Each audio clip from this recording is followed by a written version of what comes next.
We were ordered to secure an abandoned bunker. What was inside wasn't from this world. The biting wind of the Kazakh steppe whipped around us, stinging our exposed skin as we huddled around the sputtering GAZ-66.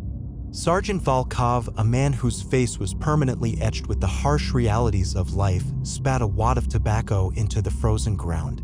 "All right, listen up, you worthless excuses for soldiers," he barked, his voice roughened by years of cheap cigarettes and shouting into the wind. "Our orders are simple: secure Bunker 7. Reconnaissance suggests it's been abandoned for years, maybe decades. Check for anything of value, anything of interest, and report back. And for God's sake, try not to blow yourselves up. This isn't some holiday picnic." He glared at each of us in turn, his eyes lingering a moment longer on Private Dmitri, a fresh-faced kid who looked like he'd rather be anywhere else. The team consisted of 5 men: Volkov, the grizzled veteran; Dmitri, the nervous rookie; Boris, the hulking brute whose main talent seemed to be breaking things; Anya, the quiet, observant medic; and myself, Alexei, the team's designated translator and, unfortunately, a target for Volkov's constant needling. We were an unlikely bunch, bound together by the shared misery of conscription and the vast, unforgiving landscape of the Soviet Union. The bunker itself was a scar on the earth, a concrete maw half buried in the side of a desolate hill. Rust-colored stains wept down its walls, and the heavy steel door, pitted with corrosion, looked like it hadn't been opened in a lifetime. Boris, naturally, was the one Volkov assigned to wrestle with the door. He strained and cursed, his muscles bulging under his thick uniform, until with a screech that echoed across the barren plains, the door grudgingly swung inward, revealing a darkness that seemed to swallow the meager light of our flashlights. The smell that wafted out was acrid, a mix of damp earth, stale metal, and something else, something indefinably wrong that made the hairs on the back of my neck stand on end. Volkov, ever the pragmatist, was unfazed. He gestured us forward. "All right, let's go. Dmitri, you're on point. Anya, stay close. Boris, bring up the rear. Alexei, try not to trip over your own feet." We moved slowly, our flashlights cutting through the oppressive gloom. The bunker was eerily silent, the only sound the drip, drip, drip of water somewhere in the depths. The air grew colder with each step, a bone-chilling dampness that seeped into our clothing and settled in our bones. The first chamber was empty, a large, cavernous space with concrete walls and a dirt floor. Rusting metal shelves lined the walls, but they were bare, picked clean by time or previous visitors. Deeper inside, we found a series of smaller rooms, each seemingly dedicated to a specific purpose. One was a crude laboratory with shattered glass beakers and corroded metal instruments scattered across a dusty workbench. Another was a barracks with rows of decaying cots and tattered blankets. A third appeared to have been a communications center with a tangle of wires and broken radio equipment. Everywhere we looked, there was evidence of hasty abandonment, a sense that something terrible had happened here. Dmitri, his face pale and sweating, kept glancing nervously over his shoulder. "Sergeant," he stammered, "I don't like this place. I have a bad feeling." Volkov scoffed. "Bad feeling? You'll have a bad feeling when I assign you latrine duty for a month. Just keep your eyes open and your mouth shut." We continued our exploration, each room more unsettling than the last. In the laboratory, Anya discovered a stack of notebooks, their pages filled with indecipherable scribbles and strange diagrams. She carefully collected them, her brow furrowed in concentration. "These are unusual," she said, her voice barely above a whisper. "The handwriting is erratic, almost frantic. And the symbols. I don't recognize them." As we were examining the notebooks, Boris, who had wandered off on his own, let out a yell that made us jump. "Sergeant, come here. You have to see this." We rushed to his side, our hearts pounding in our chests. He was standing in the doorway of a large, circular chamber, his face a mask of disbelief. Inside, suspended from the ceiling by thick chains, was a massive metal sphere, easily 10 feet in diameter. Its surface was smooth and polished, reflecting our flashlights like a distorted mirror. Strange symbols, similar to those in the notebooks, were etched into its surface, glowing faintly in the darkness. A low hum emanated from the sphere, a subtle vibration that we could feel in our chests. Volkov stared at the sphere, his usual bravado momentarily forgotten. What is that thing?" he muttered. None of us had an answer. We circled the sphere cautiously, our flashlights dancing across its surface. The symbols seemed to writhe and shift as we moved, as if they were alive. The humming grew louder, more insistent. Suddenly, one of the symbols on the sphere flared brightly, casting a harsh, white light across the chamber. In that brief, blinding flash, I saw something that I will never forget. Reflected in the sphere's polished surface, behind us was a figure. It was tall and slender, with elongated limbs and a head that was far too large for its body. Its skin was pale and translucent, and its eyes were black, bottomless pits. It stood motionless, its gaze fixed on us, and emanated a palpable sense of malice. Before I could scream, the light vanished, plunging us back into darkness. I whirled around, my heart hammering in my chest, but there was nothing there. Did anyone else see that? I stammered, my voice trembling. Dmitri nodded, his eyes wide with terror. I saw it too. It was horrible. Volkov, however, remained skeptical. See what? What are you two babbling about? There's nothing there. He took a step toward the sphere, his hand outstretched. It's just a trick of the light. Come yourselves. Sergeant, don't. Anya cried, grabbing his arm. I don't know what that thing is, but I don't think we should touch it. Volkov brushed her aside. Nonsense. It's probably just some old Soviet technology. We need to examine it. He reached out and touched the sphere. The humming intensified, and the symbols on the sphere began to glow brighter, pulsing with an eerie light. The air crackled with energy, and a strange, electrical scent filled the chamber. Volkov recoiled, his face contorted in pain. What the he gasped, clutching his hand. Then his eyes rolled back in his head, and he collapsed to the ground, convulsing violently. We rushed to his side, but it was too late. Within seconds, he was dead, his body twitching and spasming. A collective gasp went through us all. For a moment, we were frozen in place, paralyzed by fear. Then Anya took charge. We need to get out of here, she shouted, her voice trembling but firm. Now, before something else happens. We didn't need to be told twice. We turned and fled, scrambling back through the bunker, our flashlights bouncing wildly in the darkness. The humming from the sphere followed us, growing louder and more menacing with each step. As we reached the entrance, we heard a sound behind us, a scraping, shuffling sound that sent a shiver down my spine. We didn't dare look back. We burst out of the bunker and into the open air, gulping down the cold, fresh air like drowning men. We didn't stop running until we reached the GAZ-66, our lungs burning and our legs aching. We piled into the vehicle, Dmitri fumbling with the keys in his panic. Finally, the engine roared to life, and we sped away from the bunker, leaving it behind in the desolate landscape. We drove in silence, each of us lost in our own thoughts, trying to make sense of what we had just witnessed.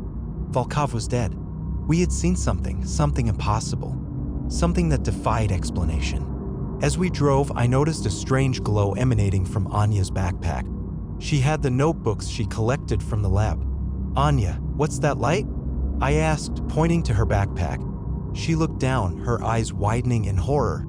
I don't know, she said, her voice trembling. The notebooks, they're glowing.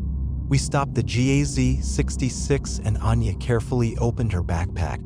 The notebooks were indeed glowing, emitting a soft, pulsating light. The symbols on their pages seemed to be moving, shifting, and rearranging themselves in patterns that I couldn't comprehend.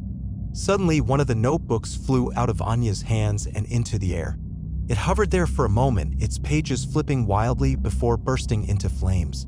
The other notebooks followed suit, igniting in a chain reaction. Within seconds, the entire backpack was engulfed in fire. We scrambled out of the GAZ-66, watching in horror as the notebooks burned, releasing a plume of black smoke that billowed into the sky. As the fire died down, we noticed something strange in the ashes. A small, metallic object, shaped like a pyramid, was lying amidst the charred remains. It was made of a dark, unknown metal, and it pulsed with a faint, internal light. Anya cautiously picked it up, her hand trembling. "What is it?" I asked. She shook her head, her eyes filled with fear. "I don't know," she said, "but I have a feeling it's not good." We decided to continue on to the nearest town to report what had happened. The journey was tense and filled with paranoia. Every shadow seemed to conceal a threat, and every sound made us jump. We finally arrived in the small, dilapidated town. It was a place forgotten by time, where the buildings were crumbling and the people wore expressions of weary resignation. We found the local police station and tried to explain what had happened at the bunker, but the officer on duty, a burly man with a skeptical expression, didn't believe a word of it. He thought we were drunk or insane. Abandoned bunker? Strange sphere? Glowing notebooks? You're wasting my time, he said dismissively. Go home and sober up. Frustrated and desperate, we left the police station and sought refuge in a dingy local tavern. We huddled around a table, trying to figure out what to do. We can't just let this go, I said. That thing in the bunker, it's dangerous. We need to warn someone. Who are we going to warn? Dmitri said, his voice filled with despair. No one will believe us. They'll think we're crazy. Maybe, Anya said, but we have to try. There must be someone, somewhere, who knows something about this. She pulled the metallic pyramid from her pocket and placed it on the table. Maybe this can help us. Maybe it's a key to understanding what's going on. As she said that, the pyramid began to glow brighter. The lights in the tavern flickered and dimmed, and a low hum filled the air. The other patrons stared at us, their faces filled with apprehension. Suddenly, the pyramid emitted a beam of light that shot up into the ceiling. The beam widened, creating a swirling vortex of energy. Then, from the vortex, a figure emerged. It was tall and slender, with elongated limbs and a head that was far too large for its body. Its skin was pale and translucent, and its eyes were black, bottomless pits. It was the same creature I had seen reflected in the sphere. The tavern erupted in chaos. People screamed and ran for the exits. We were frozen in place, paralyzed by fear. The creature glided toward us, its eyes fixed on the pyramid. It reached out a long, slender hand and gently took the pyramid from Anya. Then, without a word, it turned and stepped back into the vortex, which vanished as quickly as it had appeared. The lights in the tavern returned to normal, and the hum faded away. We were left standing there, surrounded by terrified patrons, wondering what had just happened. We knew one thing for sure: we were in way over our heads. We had stumbled upon something ancient and terrible, something that was far beyond our understanding, and we were now caught in the middle of it. We decided to leave the town immediately. It was no longer safe for us there.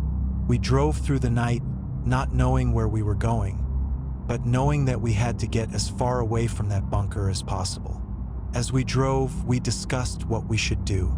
We knew that we couldn't go to the authorities. They wouldn't believe us, and they might even think we were responsible for Volkov's death. We needed to find someone who could help us, someone who understood what we were dealing with. I remembered an old professor from the university, a man named Dr. Petrov, who specialized in ancient languages and mythology. He was eccentric and unconventional, but he was also brilliant. Maybe he could help us decipher the symbols we had seen in the bunker and understand the meaning of the pyramid. We decided to head to the university and seek his counsel. When we arrived at the university, we found Dr. Petrov in his office, surrounded by books and artifacts. He listened to our story with rapt attention, his eyes wide with fascination. When we finished, he leaned back in his chair and stroked his beard. "This is extraordinary," he said. "If what you're saying is true, then you have stumbled upon something of immense significance." He explained that the symbols we had seen were ancient Sumerian, a language that had been extinct for thousands of years. He said that they were related to a myth about a gateway to another dimension, a realm inhabited by beings of unimaginable power. The sphere in the bunker, he believed, was a device designed to open that gateway. "And the creature you saw," he said, "it was likely one of those beings, summoned to our world by the activation of the sphere." He told us that the pyramid was a key, a device used to control the gateway and communicate with the beings on the other side. He warned us that if the gateway were to be opened permanently, it could have devastating consequences for our world. "We need to find a way to close the gateway," he said, "before it's too late." Dr. Petrov agreed to help us. He spent days studying the symbols and researching the ancient texts, trying to find a way to counteract the effects of the sphere. He discovered that there was a ritual, a specific sequence of words and actions that could be used to close the gateway. But the ritual required a powerful artifact, an ancient amulet that was said to be able to control the flow of energy between dimensions. The amulet was hidden in a remote monastery in the mountains, a place that was rumored to be guarded by monks who possessed supernatural powers. We knew that it would be a dangerous journey, but we had no choice. We had to find the amulet and stop the creature from opening the gateway. We packed our bags and set off for the mountains, accompanied by Dr. Petrov, who insisted on coming along. The journey was arduous and treacherous.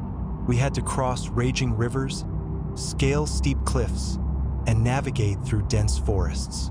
Along the way, we encountered strange and unsettling phenomena.